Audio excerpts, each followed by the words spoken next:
Ese kubera iki umubwiriza avuze ati uwunguka ubwenge yunguka n'umubabaro? Yewe muri kubona kuri sikirini zanyu nitwa Munezero Daniel. Uyu munsi ndifuza ko dusangira ibyo kurya by'umwami, ndifuza ko twarushaho kugenda twaguka ndetse tukagura n'ubumenyi ku bijyanye n'iby'Imana dushakaho. Mu by'ukuri rero nk'ibisanzwe hano kuri kamera za Zibuka TV nta kindi dufite, nta kindi twumva twabagezaho usibye kubabwira gukora kw'Imana no gukomera kwayo. Rero muri kano kanya twifuje ko turi buganire ku gitabo bita Umubwiriza. Hano ku Mubwiriza harimo amagambo meza, harimo amagambo y'ubwenge, harimo amagambo yanjye nawe, harimo byinshi dukeneye kumenya. Harimo byinshi dukeneye kumenya cyane ko hari byinshi tuba tutazi, hari byinshi tuba tudasobanukiwe, hari ibyo tunasobanukiwe ariko ntitubisobanukirwe neza. Niyo mpamvu nifuje ko umubwiriza uyu munsi yaba ari we utuyobora, yemwe tukamuganiraho akagira ubwenge twungura, cyane ko abenshi turi gushaka ubwenge bw'isi buri munsi hano, turi gushaka ubumenyi bugiye butandukanye, turi gushaka ibintu byinshi bigiye bitandukanye, turashaka kuba abavumbuzi, turashaka kuba abantu bakomeye, turashaka ariko mu by'ukuri hari icyo umubwiriza yabivuzeho ku bintu bijyanye n'ubwenge. Rero muri kano kanya nakubwira ngo amavidewo yacu ujye uyasangiza inshuti zawe aho bari hose. Hari abari bari mu gihugu cyacu cy'u Rwanda ariho duherereye, hari abari hanze y'igihugu cy'u Rwanda, hari abantu benshi bakeneye cyangwa se bagomba kumenya byinshi ku bijyanye n'ijambo ry'Imana cyangwa se kumenya Bibiliya. Ahangaha igitabo cy'Umubwiriza turahera ku rupapuro rwa mbere ku murongo wa 12. Umutwe w'amagambo uragira uti ubwenge nabwo nta kamaro. Hano umubwiriza aratubwira ngo ubwenge nabwo nta kamaro. Ese kubera iki umubwiriza atubwira ngo ubwenge nabwo nta kamaro? Mu by'ukuri tubyuka dushaka kumenya, tubyuka dushaka gusobanukirwa, tubyuka twirukanka, hari abiga ibintu bigiye bitandukanye kugira ngo bamenye, basobanukirwe, babashe kumenya ndetse bageze kuri level yo hejuru ku byo bazi. Ese kubera iki umubwiriza yavuze ngo ubwenge nabwo nta kamaro? Kandi mu by'ukuri tuzi neza ko ubwenge iyo tubufite hari byinshi tugeraho, ubwenge iyo tubufite hari byinshi tubasha gukora, cyane ko hari ubundi bumenyi tuba tumaze kugira. Ariko umubwiriza we ntabwo ari ko abibona. Umubwiriza aragira ati ubwenge nabwo nta kamaro. Ese kubera iki bundi ubwo bwenge koko nta kamaro? Ese twibaze, ubwenge koko nta kamaro? Reka turebe icyo umubwiriza atubwira hano, tumenye impamvu yavuze ngo ubwenge nta kamaro. Umubwiriza umurongo wa mbere igice cya 12 haravuga ngo njyewe umubwiriza nari umwami w'Abayisirayeli i Yerusalemu, nakomeje umutima wanjye gushaka no kugenzurisha ubwenge kugira ngo menye ibintu byose bikorerwa munsi y'ijuru. Umubwiriza aragira ati nakomeje umutima wanjye, mbese yakomeje gushakashaka, akomeza gutsimbarara ngo amenye byose bikorerwa munsi y'ijuru, byose, mbese abe umuhanga wabyo ku bintu bikorerwa munsi y'ijuru. Nk'uko uyu munsi natwe turi gushaka kumenya ibintu byose, ibintu byinshi biri gukorerwa munsi y'ijuru, kuko ikiremwa muntu ukuntu tumeze, iyo uvumbuye akantu kamwe uhita ushaka kumenya n'akandi, n'akagakurikiye n'akagakurikiye, uko tumeze. Rero n'uyu mubwiriza nawe yakomeje umutima we, uwo mutima arawukomeza kugira ngo akomeze gushakashaka ibintu byose bikorerwa munsi y'ijuru.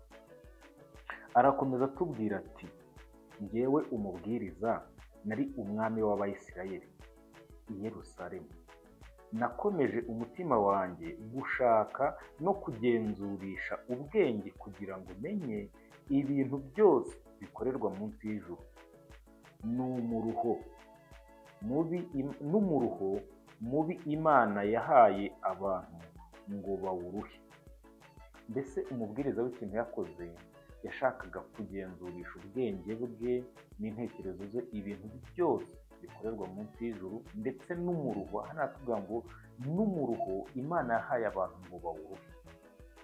Icyo nicyo kintu umubwiriza we yari ahugiyemo, nicyo kintu umubwiriza we yashakaga, nicyo kintu umubwiriza nyine we umutima we wari urarikiye kumenya no gusobanukirwa no gusesengura ibintu byose nta na kimwe gisigaye biri munsi y'ijuru ngo abigireho access. Mbese urumva muri make yifuzaga kuba nk'umuyobozi wabyo, cyangwa se akaba umuntu uri anitopu urenze abandi mu kumenya ibintu byose bikorerwa munsi y'ijuru. Noneho arakomeza atubwira ngo nabonye imirimo yose ikorerwa munsi y'ijuru kandi mbona byose ari ubusa, ni nko kwiruka inyuma y'umuyaga.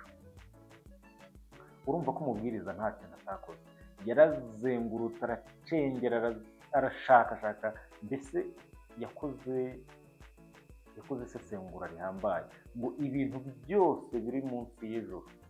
Urumva ko yabashije kubimenya. Noneho amaze kubibona, noneho yaje gusanga ngo byose ari nko kwirukanka inyuma y'umuyaga. Urumva nyine ibyo yashakaga, ibyagezeho, ibintu byose yabashije kubona n'amaso ye akabihereza ubwenge bwe, yasanze igisubizo ari nko kwiruka inyuma y'umuyaga.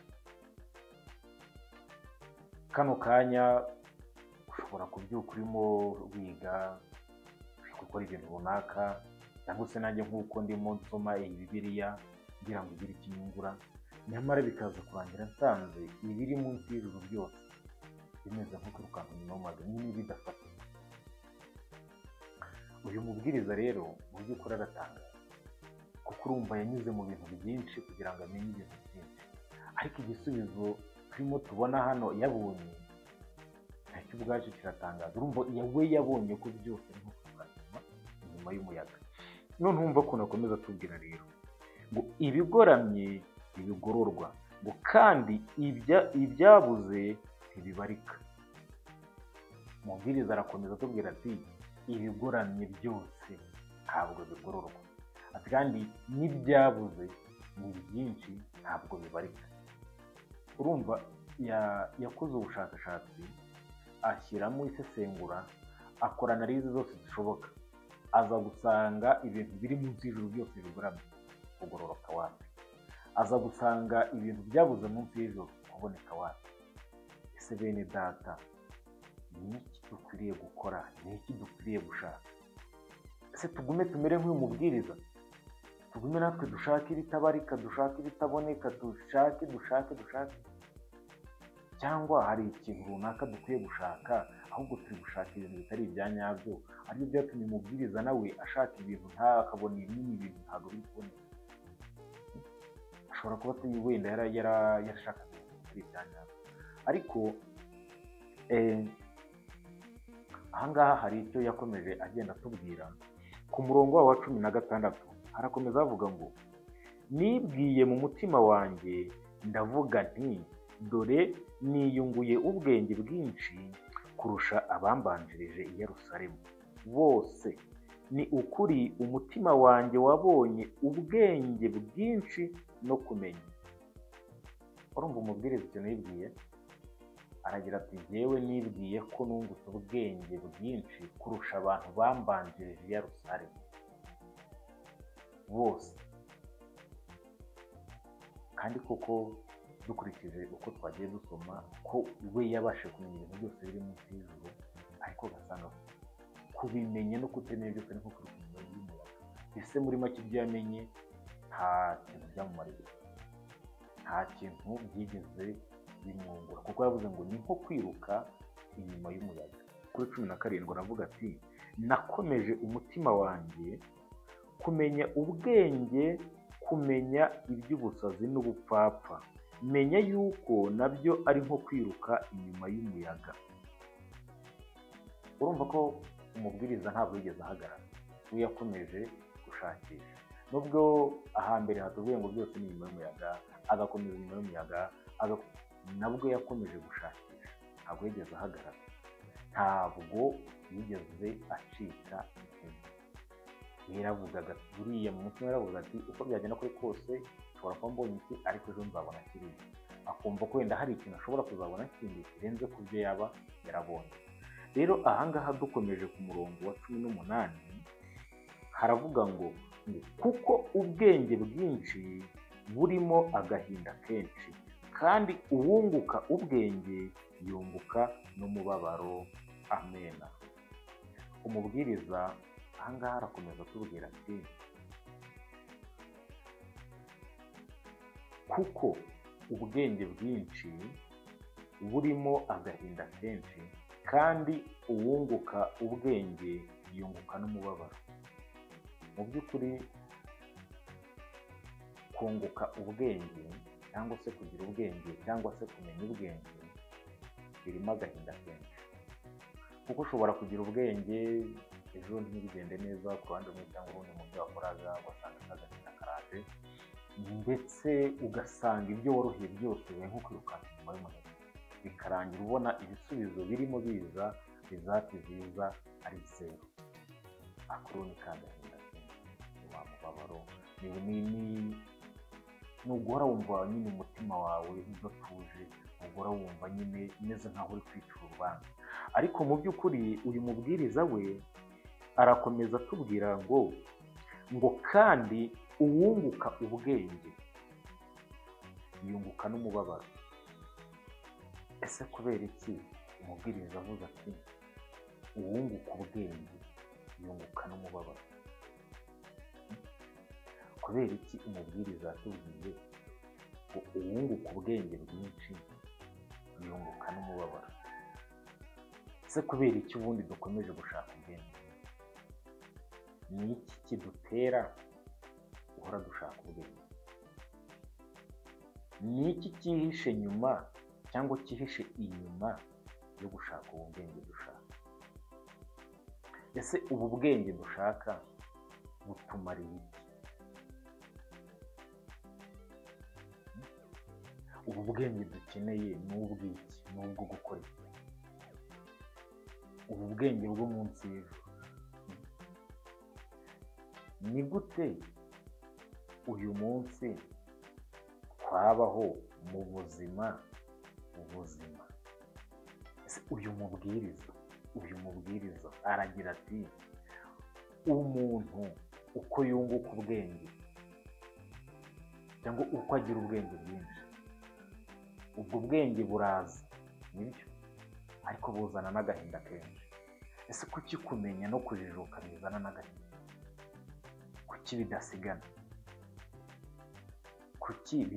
Kuki kujijuka, kugira ubwenge, kugira ubumenyi, kuki umubwiriza avuze ngo uko bigira ni nako bizana n'umubabaro, uko bizana n'agahinda?